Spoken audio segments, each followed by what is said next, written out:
Hello everyone, welcome back to another video. अगर आप gate 2026 में एक अच्छा स्कोर लाना चाहते हैं तो ये वीडियो आपके लिए है। इस वीडियो के एंड में मैंने आपको प्रिपरेशन के लिए फ्री रिसोर्सेस भी बताऊंगा और पीवाईक्यू भी दूंगा। तो इस वीडियो को एंड तक ज़रूर देखना। ये वीडियो सभी एस्पिरेंट के लिए है। इस वीडियो को मैंने 3 पार्ट्स में डिवाइड किया है। फर्स्ट हम उनकी बात करेंगे जो स्क्रैच से प्रिपरेशन स्टार्ट करना चाहते हैं, और सेकंड हम उनकी बात करेंगे जिन्होंने कुछ सब्जेक्ट कंप्लीट कर लिए हैं और कुछ बाकी है, और थर्ड में आपको कुछ अच्छी टिप्स दूंगा जो कि डेफिनेटली आपको एक अच्छा स्कोर लाने में हेल्प करेगी।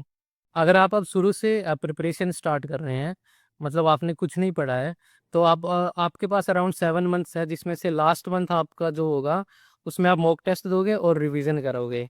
जो बाकी बचे हुए 6 मंथ्स है उनमें आपको सिलेबस भी कंप्लीट करना है, रिवीजन भी करने हैं और प्रीवियस ईयर क्वेश्चंस भी करने हैं। तो अब आपको क्या करना है कि हर एक मंथ में 2 सब्जेक्ट को टारगेट करना है कि हर मंथ में 2 सब्जेक्ट आपके कंप्लीट हो। तो आपको क्या करना है कि एक स्मॉल सब्जेक्ट और एक लॉन्ग सब्जेक्ट का कॉम्बिनेशन बना के चलना है। जैसे ही आपका सब्जेक्ट कंप्लीट हो, आपको प्रीवियस ईयर क्वेश्चंस करने ही करने हैं।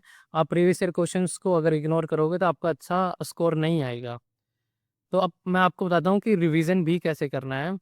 तो आपको रिवीजन क्या 3 तरीके से करना है। जैसे एक तो डे रिवीजन और एक वीकली रिवीजन और एक आप सब्जेक्ट कंप्लीट करने के बाद, या फिर एक मंथली रिवीजन कह सकते हो।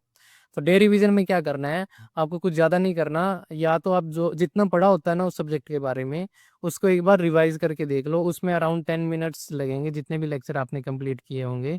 और वीकली में क्या करना, जैसे ही संडे आता है तो एक बार आप देखना कि इस वीक में मैंने क्या पढ़ा है, तो उसको रिवाइज कर लेना। उसमें अराउंड आधा घंटा या 1 घंटा लगेगा। और ऐसे रिवीजन करते रहोगे तो आप चीज़ों को क्या है भूलोगे नहीं। अब लास्ट जो रिवीजन करना है, मंथली रिवीजन, जो आपने इस मंथ में क्या किया है उसके उससे गो थ्रू होना है एक बार। उसमें थोड़ा टाइम लगेगा क्योंकि काफ़ी कुछ ज़्यादा हो जाएगा जो आपने पढ़ा है। तो अगर आप डेली और वीकली रिवीजन करते रहोगे तो आपको मंथली रिवीजन करने में इतनी दिक्कत नहीं आएगी। तो आप जैसे-जैसे सब्जेक्ट कंप्लीट करते जाओगे तो सब्जेक्ट भी नहीं भूलोगे, आपका रिवीजन भी हो जाएगा। तो ये स्ट्रेटजी रहेगी जो शुरू से स्टार्ट कर रहे हैं। और इसमें एक चीज़ और ऐड करना चाहूँगा मैं, जो आपको क्या करना है, 2 सब्जेक्ट तो करने ही है मंथली कंप्लीट, और आपको क्या करना है कि डेली एप्टीट्यूड के लिए भी टाइम निकालना है, क्योंकि एप्टीट्यूड अच्छा स्कोर लाने के लिए हमें बहुत ज़्यादा हेल्प करेगा, क्योंकि वो 15 मार्क्स का होता है। और अगर हम डेली 1 घंटा भी देंगे ना एप्टीट्यूड को, तो हमारा आराम से एंड तक कंप्लीट हो जाएगा और उसके पीवाईक्यू भी हो जाएँगे। तो ऐसे आप एप्टीट्यूड को पैरेलली लेके चलोगे, तो ये आप सब्जेक्ट कंप्लीट कर सकते हो पैरेलली।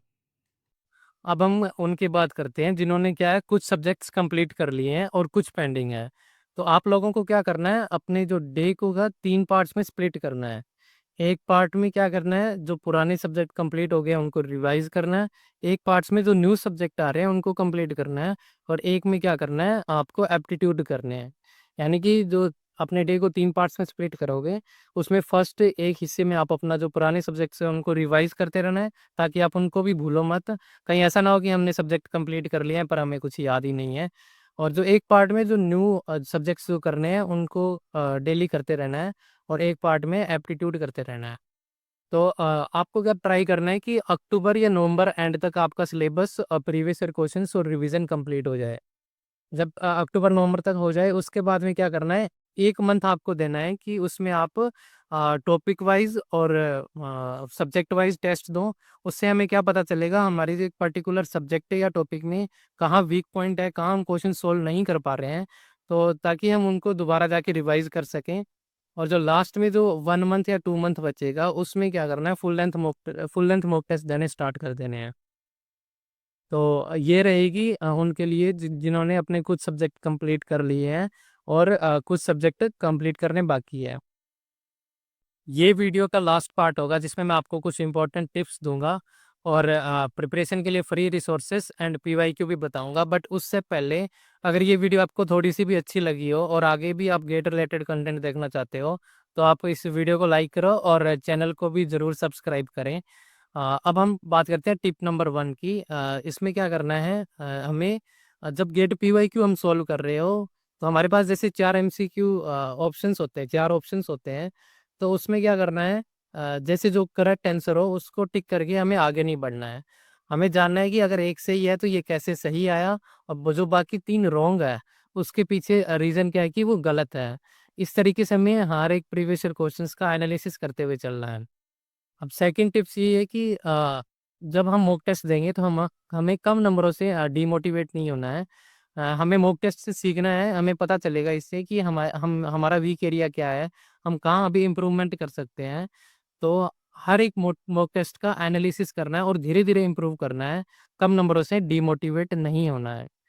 जो लास्ट टिप यही है कि आपको कंसिस्टेंट रहना है थ्रू आउट प्रिपरेशन, जो जितने भी 6 और 7 मंथ बचे हुए हैं।